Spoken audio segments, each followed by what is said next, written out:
facciamo un punto, proprio un minimo di punto, che è l'unica concessione più localistica sul Veneto all'inizio, sul nostro sistema sociosanitario e soprattutto su come le tematiche che abbiamo già ampiamente introdotto e andremo a vedere durante il resto della giornata, che poi sarà lunga e intensa, si situano in Veneto, che dimostrano, spiegano anche, intanto quello che ha detto Fulvio Giardina ci mostra anche il perché di alcune difficoltà che affrontiamo non soltanto noi come regione in Veneto, ma tante regioni rispetto alle specifiche situazioni regionali. Diciamo che in quest'ultimo quadriennio abbiamo potenziato fortemente le politiche nazionali a Roma, a partire dal Ministero. Lavorare su ciascuna zampa del millepiedi senza lavorare sulla testa era un'operazione che è stata tentata anni or sono e ha portato meno risultati di quelli che può portare questo approccio più su lungo termine. I LEA non si sono scritti da soli, la legge Gelli e il DDL Lorenzin hanno avuto un contributo forte, avranno delle ricadute a livello regionale e su quelle ricadute regionali ciascun ordine regionale potrà, e i sindacati e tutte le associazioni del caso, potranno avere una maggiore possibilità di azione. Diciamo che il senso della nostra attività è stato molto orientato su questa prospettiva. Allora, il contesto legislativo in materia sanitaria già introdotto è la legge 833 del 78 che istituisce il Servizio Sanitario Nazionale e i decreti legislativi 502 e 517, quindi l'aziendalizzazione e la regionalizzazione. Noi in Veneto abbiamo il merito di avere un forte ruolo nell'istituzione del sistema sociosanitario con la legge Anselmi. Tina Anselmi era di Castelfranco e passa quindi da un sistema mutualistico a un sistema universalistico e soprattutto costituisce le unità sanitarie locali e poi la costituzione con i comuni o l'assemblea dei comuni. Questa è la legge del 78, una cosa rivoluzionaria. Si costituisce, si passa dal paradigma di fine 800, grande ospedale, diagnosi, cura, rimettere la persona a posto e quindi anche un livello di salute, diciamo, minimo sindacale che lo Stato cerca di mantenere nei propri cittadini, a un'idea di Stato pervasiva, vicina al cittadino, che costruisce salute. Il grande merito della riforma Anselmi è questo. Noi, qua lo dico, spoileriamo la cosa, quest'anno sicuramente faremo, l'anno che entra, faremo un convegno a cui mi auguro ci sarà una grandissima partecipazione sui 30 anni della legge Anselmi e i 30 anni della legge Basaglia, che sono due prodotti del nord-est e sono dello stesso anno. La legge Anselmi è entrata in vigore il 1° di gennaio perché è stata fatta nel 77, ma 40 anni. No, è che stavo pensando a Giardina quando ha detto noi se pensiamo alle auto che guidavamo 30 anni fa e io ho pensato che ero all'asilo, quindi per questo ho in mente la cifra 30 anni. No, 30 anni fa c'ero, vabbè tutto. 40 anni fa no, io non l'ho vista, però ecco, pensiamo alle macchine che guidavamo 30 anni fa e io la penso, sì, la macchina della Perego guidavo 30 anni fa. Allora, c'ho sti 30 in testa adesso. Allora, negli anni 90 abbiamo l'aziendalizzazione e la regionalizzazione. Da USL si passa ad ASL, quindi abbiamo l'azienda sanitaria locale che non è più espressione dei consigli comunali, ma è una personalità giuridica con un proprio direttore generale.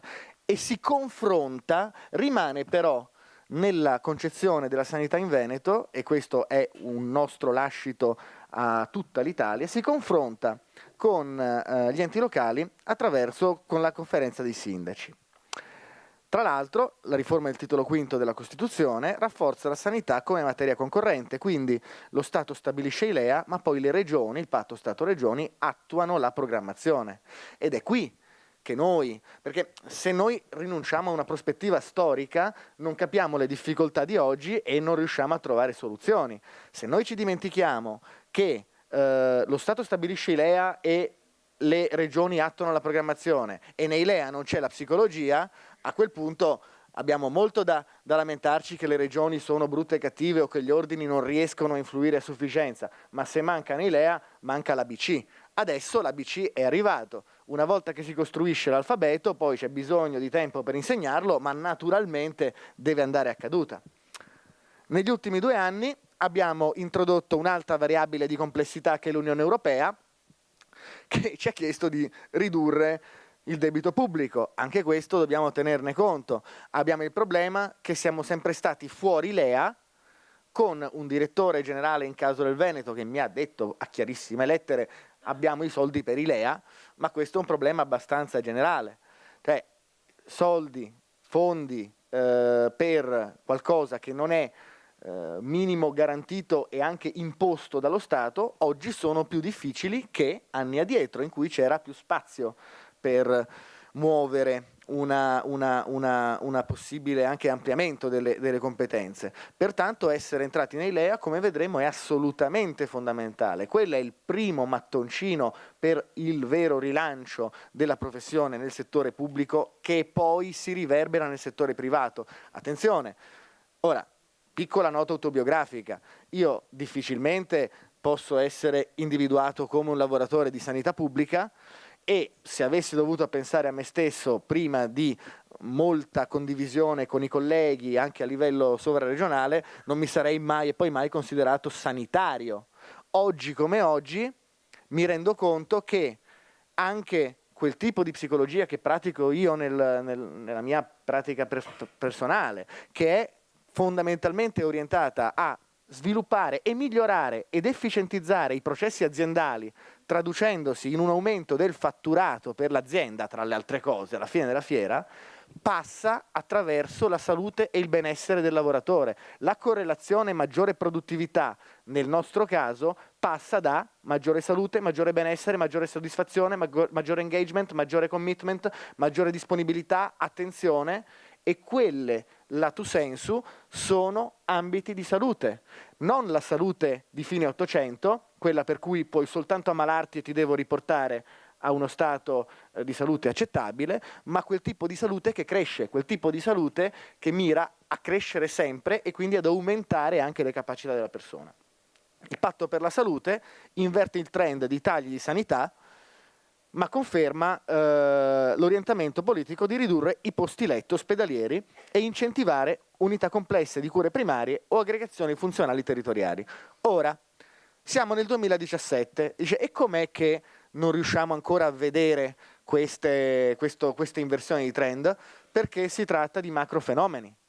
È come dire, allora, la crisi oggettivamente, a parte il fatto che non è una crisi ma è un cambio di sistema, di paradigma, bla bla, lo sappiamo, però la caduta dell'economia italiana si è arrestata, ma si è arrestata da 1 anno e mezzo, forse 2. Vederlo a noi, al nostro livello, è pressoché impossibile oggi, però lo si vedrà tra molto tempo. D'altra parte vorrei ricordare che c'erano governanti che nel 2010 dicevano ma va tutto bene, i ristoranti sono pieni, eppure la crisi a livello mondiale era iniziata nel 2008. Come non si vede subito l'abbassamento, così non si vede subito il rialzarsi. Mi rendo conto che dire che ci vuole pazienza non sia il massimo della vita, però quando si tratta di eventi di questa portata e di questa entità, sicuramente non si può sperare che sia come lo svoltare di una macchina di 30 anni fa o di adesso. Il modello sociosanitario veneto ha alcune esperienze particolari. Diciamo che l'esperienza di Terranova, con l'istituzione per i consorzi per la gestione unitaria dei servizi sociali di interesse locale, cioè le unità locali dei servizi sociali sanitari, istituisce le USL. Siamo arrivati all'azienda zero. Diciamo che il nostro paradigma sembra essere in parte più accentrato tramite l'azienda zero che fa politiche per tutto il Veneto, in altra parte salva i principi della legge Anselmi, ed è per questo che c'è ancora spazio per la discussione con la Regione, perché i principi della legge Anselmi non sono stati completamente svuotati. Terranova, vabbè, qua poi voglio farvi vedere un'altra cosa, quindi andiamo un po' più rapidi. e vediamo l'esercizio delle funzioni in materia sociale. Nel 78 abbiamo visto che nascono le ULSS.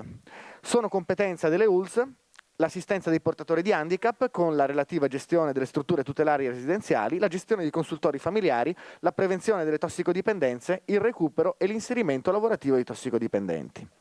Gli altri servizi sono di competenza dei comuni, i quali possono tuttavia chiedere che la gestione delle strutture residenziali siano delegate all'ULSS che eroga questi servizi. Ora, qui vediamo che la complessità, e questo è un lavoro che invito a tutta la comunità a portare avanti, perché ciascuno di noi vive in diverse realtà territoriali, è quello di ricordarsi che il contatto del professionista sanitario, nel nostro caso, non può essere esclusivamente con l'azienda sanitaria, ma deve passare anche attraverso i comuni. I comuni sono stati i nostri alleati in Veneto maggiori. Devo dire che dove anche la regione aveva difficoltà o forse altre idee politiche rispetto alla sanità, i sindaci hanno sempre mantenuto una grande fiducia e un supporto e una richiesta di prestazioni psicologiche, anche perché diciamocelo che il sindaco, specialmente nei paesi medio-piccoli, che sono la maggior parte del nostro territorio, parcellizzato, frazionato, una rete di comuni, il Veneto questo è, hanno contatto con la popolazione e quindi si rendono sicuramente conto in parte delle difficoltà. Io mi ricordo di un sindaco della cintura padovana che venne da me, perché mi conosceva personalmente, dicendo: c'ho un problema, noi abbiamo istituito lo sportello lavoro, solo che adesso non arriva più nessuno che cerca lavoro, era il 2011. La gente non viene più per cercare lavoro, viene per parlare, e le signore, le tre operatrici dello sportello per il lavoro, che tra l'altro non riuscivano a matchare con un'offerta, nel senso che non c'era lavoro in quel momento, non c'era offerta di lavoro, stavano facendo praticamente le psicologhe e si lamentavano col sindaco che non solo non erano formate, ma non riuscivano a gestire il carico emotivo di queste persone. Fatto sta che le tre signore del sportello lavoro, che erano impiegate comunali, hanno ridotto l'attività di sportello lavoro e si sono dedicate ad altre attività dentro il comune. In compenso, in alcuni orari in cui c'era lo sportello lavoro, sono stati messi tre psicologi che hanno gestito, negli anni particolarmente complessi, la situazione con la popolazione. La legge regionale del 94 prendono atto dell'aziendalizzazione dell'ULSS, viene istituita la figura del direttore dei servizi sociali. Questa è una peculiarità che siamo riusciti a difendere perché ha rischiato di essere soppressa l'anno scorso, 2 anni fa? L'anno scorso, sì, l'anno scorso siamo a cavallo tra il 2007 e il 2018, 2017-2018, comincio a fare confusione anch'io con gli anni. Circa 2 anni fa era stato proposto la soppressione, il che significava veramente pervertire l'idea di base della legge Anselmi. Grazie a Dio, e non soltanto a noi, ma a tutto un movimento in regione di cui noi abbiamo fatto parte, il direttore dei servizi sociali è rimasto per tenere i rapporti fra le aziende e i sindaci. Il piano sociosanitario regionale, l'abbiamo già detto, prevede un rafforzamento della territorialità e è entrata l'azienda zero. Questa è una cosa che ai posteri l'ardua sentenza non possiamo ancora sapere come funzionerà, ma esiste un'azienda che gestisce gli acquisti, i bandi, il personale per tutte le ULSS venete. Appunto, questa scelta non è stata collegata con l'eliminazione della figura del direttore dei servizi sociali. Ora, noi abbiamo una subcultura territoriale bianca, cioè una sussidiarietà verticale fra enti e una sussidiarietà orizzontale fra pubblico e non pubblico, chiesa, cooperativismo, che in Veneto ha sempre operato. Questo significa che le varie regioni devono tenere conto delle specificità culturali. Da questo punto di vista il patto Stato-Regioni è una cosa estremamente saggia. La sanità che funziona in Veneto non è quella che può funzionare in Emilia-Romagna, in Campania, in Liguria o in Umbria o in Sicilia. Bisogna tener conto della storia, dobbiamo studiarla, conoscerla, condividerla, a quel punto potremo innestarcisi. ULSS vicine, però abbiamo un problema. Con l'accorpamento delle ULSS esistevano, quando erano più aziende esistevano delle differenze ancor più legate al territorio. Oggi dobbiamo pensare a una sanità che è meno specifica, rimane sempre specifica e legata al territorio del Veneto, ma ha meno specificità. Quindi il nostro ruolo, specialmente per la sanità veneta, è fondamentale. Noi siamo nella direzione giusta della storia.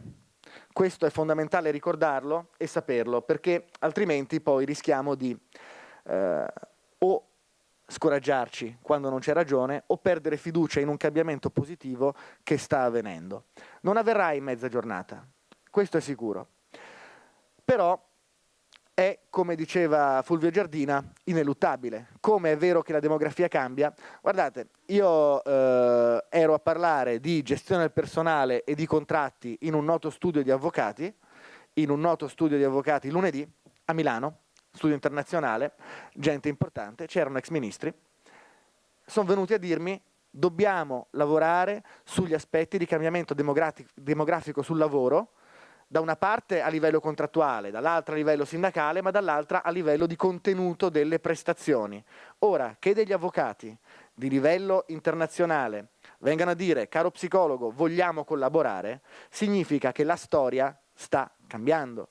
Il mondo contemporaneo, e di questo se ne accorge anche la direzione sanitaria regionale, è sicuramente diverso da 30 anni fa, che io ero all'asilo. È più complicato, è più veloce, ci sono possibilità di comunicazione infinite, che però provocano anche disorientamento.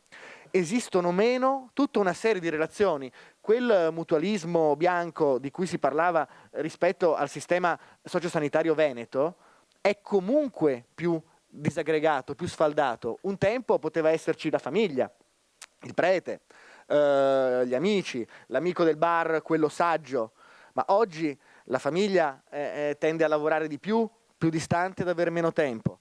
Il ruolo della Chiesa è sicuramente inferiore anche nelle regioni tradizionalmente bianche come il Veneto. L'amico saggio del bar passa il tempo su Facebook, quindi tutta una serie di presidi che potevano magari non sostituire a livello qualitativo lo psicologo, ma potevano fare le veci, sono saltati. Per cui un professionista formato diventa veramente un livello essenziale di assistenza in una prospettiva di sanità che è assolutamente diversa da quella su cui si basano le leggi sulla sanità in Italia. Pertanto siamo davanti al cambiamento. Io ho ripensato, infatti ho corso un pochino, me ne rendo conto, ma ho ripensato quello che vi avrei detto oggi quando mi è arrivata la ricerca. Qualcuno magari ha già visto il video, quindi non è più in anteprimissima perché l'hanno condiviso ieri pomeriggio, sì, fanno cenno, l'ho anche condiviso anch'io su Facebook, sempre per la serie, che non c'entra direttamente con esclusivamente la sanità, ma ci dimostra una percezione della nostra professione che è completamente diversa a quella a cui siamo abituati, agli stereotipi e forse anche agli stereotipi che noi abbiamo di noi stessi. E questo si lega alla percezione che hanno le istituzioni di noi, la popolazione e l'utilità che noi possiamo avere per le istituzioni e per le persone. Se cambia questo, è ovvio che il nostro ruolo cambia automaticamente. Pochi dati. Visto che ho dovuto spezzare in due e fare due cose al prezzo di uno, ovviamente vado un po' rapido. Poi la ricerca, c'è già il video, ma verranno dati anche le slide. Intanto abbiamo un campione importante, dare il dato, poi ricordiamoci che qua c'è l'Università di Padova, siamo anche forti sulla metodologia, se non do i dati poi mi trovo qualche docente che fa capolino e mi picchia. 1200 persone di campione, questo ci permette di avere dati aggregati sia a livello regionale sia per ogni provincia. Stratificato campione casuale semplice, ponderato per genere e fasce di età, quindi per quote. È un campione sufficiente per fare una predizione elettorale, è un campione da sondaggio elettorale. è predittivo, è stato fatto da una società che si occupa di sondaggi, ha un intervallo di confidenza di errore, ha un intervallo di errore del 2,1%, quindi i dati potrebbero anche essere sbagliati del 2%, sì, ma la sostanza quella è. Ha mai avuto a che fare con lo psicologo? Quanta gente ha avuto a che fare con lo psicologo? 1/4 dei veneti.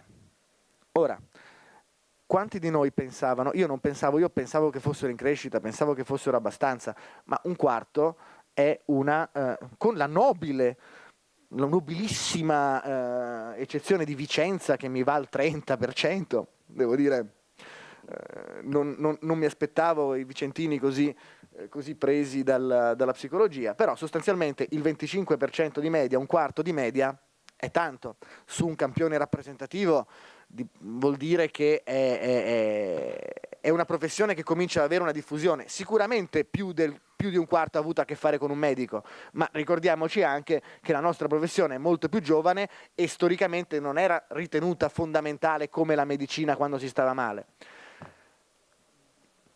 Per quale motivo si è rivolto allo psicologo? Vediamo che ansia e depressione la fanno ancora la parte del leone, sono i grandi classici, sono il piatto forte, però bisogno di parlare con qualcuno diventa molto forte. Quando io faccio i discorsi io integro sempre tutte le informazioni che mi arrivano, che ho.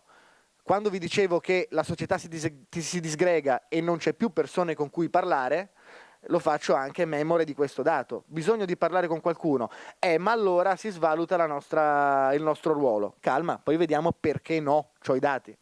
E poi la parte relazionale, la crisi, miglioramento della coppia e i figli. Abbiamo sicuramente tutta una parte legata alle relazioni. Non per nulla la scorsa settimana delle giornate della psicologia era persone e relazioni. Non è che ci inventiamo le cose, sono trend assolutamente noti, che stanno diventando, però qua sono noti a noi. Finché tra psicologi ce la suoniamo e ce la cantiamo, non va tanto bene. Qua significa che i trend che sono noti a noi cominciano a essere di pubblico dominio, sono il pensiero delle persone. Significa che tutta l'attività che abbiamo fatto, anche fatiche come la settimana dell'informazione in Veneto, ma gli equivalenti, la giornata nazionale della psicologia, hanno fatto passare un messaggio. Stiamo riuscendo a cambiare la percezione da parte delle persone e orientarla secondo quello che noi effettivamente sappiamo e possiamo fare. Le giornate della psico-oncologia, tra l'altro, distratto. Ecco, qua ci sono le cose per provincia, io manco mi ci azzardo perché raga, io sono daltonico, non riesco a vedere la differenza tra Belluno, Rovigo e Verona e Vicenza, sono uguali. Vabbè, comunque, poi ci sono i dati disaggregati per provincia. Che tipo di fruizione ha avuto? E vedete qua, a parte la psicoterapia individuale, che è ancora il più alto, abbiamo consiglio o consulto breve e poi sostegno psicologico individuale. Ora, ricordatevi che le interviste telefoniche sono state codificate da un operatore secondo una griglia, non è che erano domande a risposta multipla, è un grande classico della metodologia dell'intervista telefonica. Ma sostanzialmente quello che ci dice la gente è che da una parte sono andati cercando un sostegno clinico terapeutico, quelli che dicono psicoterapia individuale, e in parte quelli del sostegno psicologico, ma consiglio e consulto breve sono andati a cercare un professionista con cui confrontarsi, con cui parlare per migliorare, per stare meglio. Le province? Questo è il dato per cui vi dicevo che non ci deve far paura l'idea che tanta gente cerchi un consiglio. Della popolazione che ha fruito dello psicologo, soltanto l'11% ci è rimasta per un solo contatto. L'11% delle persone è andato dallo psicologo e ha detto vabbè, non fa per me, ciao. Il 90 circa per cento, l'88,4% è andato dallo psicologo una volta e c'è pure tornato. Quindi si è instaurato un rapporto professionale, un rapporto di fiducia, un rapporto di consulenza, di terapia, di quello che era il contenuto, ma sostanzialmente si è creata una relazione professionale. Il bello, 25%, pochi colloqui ravvicinati e focalizzati su un problema da risolvere, diciamo che generalmente questo è counseling. Poi esistono terapie brevi, esistono tante cose, però se uno mi dice pochi colloqui su un problema, pensiamo lato sensu al counseling.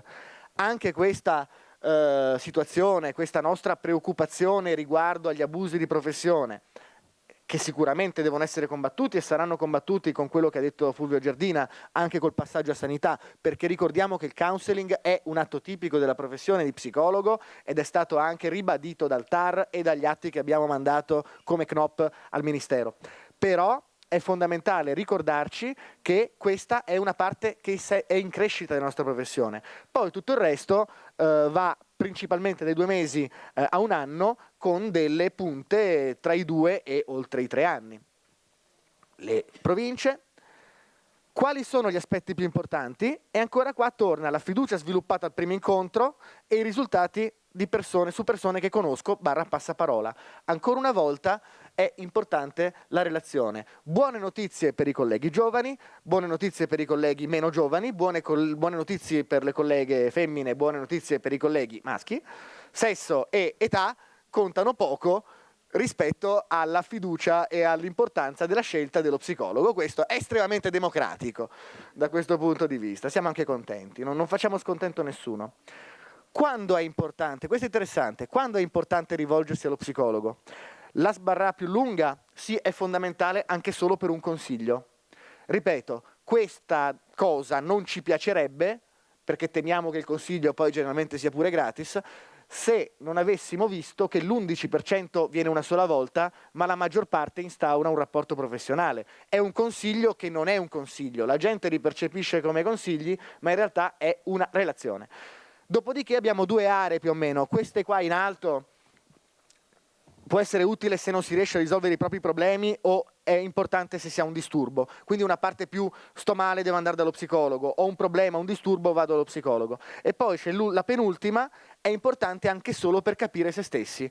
Qui è la parte di autoconoscenza, di crescita, quella che il TAR definì subclinica 2 anni fa. Poi corro perché è giusto andare veloci. Ve la diamo, questa sarà disponibile, è già disponibile il video, sarà disponibile le slide a brevissimo. Ecco, questa è importante per quanto riguarda l'argomento di oggi. È importante, pensa che lo Stato dovrebbe finanziare la ricerca in ambito psicologico, nell'ambito del servizio, non era la ricerca poi tra l'altro, nel servizio sanitario nazionale? Sì, pensavo che lo facesse già, e poi sì, è giusto compartecipare, e per terza, sì, trovo ingiusto che al massimo finanzi solo un ciclo di colloqui di sostegno, gli 8 colloqui finanziati. Ora, questo significa che la maggioranza della popolazione vuole la psicologia nel settore sanitario ed è anche disposta, una notevole percentuale, a compartecipare perché ritiene la professionalità importante. In quale ambito secondo lei dovrebbe essere presente uno psicologo? Io qui mi inchino alla saggezza della popolazione, che è più avanti del legislatore, che ha riformato la scuola in tempi recenti. 61,3% della popolazione, quindi più di quelli che hanno avuto a che fare con lo psicologo, dice a scuola. Il 51% dice in ogni reparto ospedaliero. Ora ricordatevi che sono interviste telefoniche, non possiamo chiedere alla popolazione di sapere esattamente la differenza tra gli ospedali, il sanitario, il sociosanitario, non è che la persona della strada conosce la legge Anselmi a memoria, molte persone identificano la sanità con l'ospedale. Cosa che i politici sanno benissimo, infatti costruiscono ospedali molto grandi perché fanno vedere che c'è la sanità. Il fatto che dicano in ogni reparto ospedaliero, in traumatologia, psicologi dappertutto, significa, va inteso come una rilevanza percepita dello psicologo in ambito sanitario. Nello studio dei medici di base e poi nelle scuole materne, quello è ancora un tipo di scuola, diciamo, e nei luoghi di lavoro, specialmente quelli a contatto con il pubblico. Non siamo noi, cioè, vi dico, avrei voluto dettargliele io le percentuali a Wimpole, ma non l'ho fatto, quindi sostanzialmente sono dati veri. Questa è la percezione che abbiamo rilevato nella popolazione in Veneto. Questi sono dati sicuramente fondamentali che ci permettono, come comunità professionale, di pensare e progettare la nostra promozione nel territorio, che cosa dire, cosa potenziare, dove andare a rinforzare l'immagine che proiettiamo e dove invece cavalcare, tra virgolette sfruttare anche da un punto di vista professionale, economico, quelle che sono già percepite come alte, elevate e importanti. Dall'altra sono dati fondamentali che ci permetteranno sia di crescere come comunità professionale, sia di discutere con le istituzioni. Ho preferito non dilungarmi troppo sulle parti legali, ma mostrarvi questa ricerca perché ho scelto non di spiegare soltanto il passato, ma di mostrare un dato che sarà la base della nostra interlocuzione con la Regione per il futuro. Io andrò sicuramente in Regione con questi dati dicendo: guardate che la popolazione ha questa percezione. Io lo so che della scuola non c'entra niente la Regione perché è questione ministeriale, c'entra poco, c'entra molto poco, però per la scuola si va al Ministero a Roma, quantomeno portando un dato regionale. Poi in realtà è più complesso, ma in ogni reparto ospedaliero è sicuramente un dato fondamentale. Qui sono le persone che lo vogliono, sono le persone che lo pretendono. Quindi sì, la scelta è stata decisamente quella di parlare con voi e di iniziare questa giornata parlando di evoluzione corrente, ma degli argomenti che dobbiamo e possiamo utilizzare per il futuro. Io credo che questi dati siano in molta parte confortanti, siano dei dati sicuramente che ci danno anche delle percezioni diverse di noi stessi e su cui possiamo costruire le prossime politiche tutti insieme della nostra comunità professionale per trovare quello che dico sempre, il modo per realizzare la nostra mission, che alla fine è quello di aiutare le persone nel miglior modo possibile e in ogni ambito in cui la psicologia può e deve essere rilevante. Vi ringrazio e passo la parola alla nostra Gina.